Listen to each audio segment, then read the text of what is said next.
ವಿಜಯೇಂದ್ರ ಅವರಿಗೆ ಇದೀಗ ಅವರ ರೆಕ್ಕೆಗಳಿಗೆ ಬಲ ಬಂತ. ವಿಜಯೇಂದ್ರ ಅವರ ಮುಂದಿನ ಹಾದಿನೇ ಸುಗಮ ಆಗ್ತಾ ಇದೆ ಅಲ್ಲಿಂದ ಪ್ರಶ್ನೆ ಇದೆ.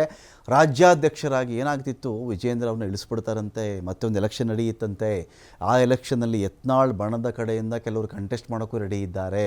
ಸಮುದಾಯವಾರು ಅಂತ ಬಂದರೆ OBC ಬೇಕಾ, ಈ ಕಡೆ ಲಿಂಗಾಯತ ಸಮುದಾಯ ಬೇಕಾ, ಬೇರೆ ಸಮುದಾಯದಿಂದ ಒಕ್ಕಲಿಗ ಸಮುದಾಯ ಬೇಕಾ, ಎಲ್ಲ ಕಡೆಯಿಂದ ರಾಜ್ಯ BJP ಮುನ್ನಡೆಸುವುದಕ್ಕೆ ಸಶಕ್ತರಾಗಿರ್ತಕ್ಕಂತಹ ಹುರಿಯಾಳುಗಳು ನಮ್ಮ ಬಳಿ ಇವೆ ಅಂಥೇಳಿ ಸಂದೇಶ ಹೋಗ್ತಾ ಇತ್ತು.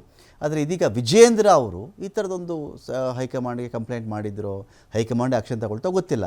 ಆದರೆ ಇದು ಲಾಭ ಅಂತೂ ವಿಜಯೇಂದ್ರ ಅವರಿಗೆ. ಮರು ಆಯ್ಕೆ ಹಾದಿ ಸುಗಮ ಆಗುತ್ತೆ ಇಲ್ಲಿ ವಿಜಯೇಂದ್ರ ಅವರಿಗೆ.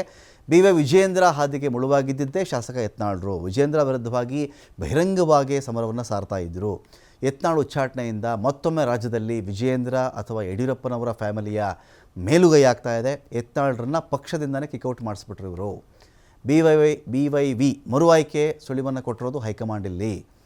ರಾಜ್ಯದಲ್ಲಿ ಮತ್ತೆ ಯಡಿಯೂರಪ್ಪ ನಾಯಕತ್ವಕ್ಕೆ ಒಂದು ಹಂತಕ್ಕೆ ಇಲ್ಲಿ ಮಣೆ ಸಿಗ್ತಾ ಇದೆ.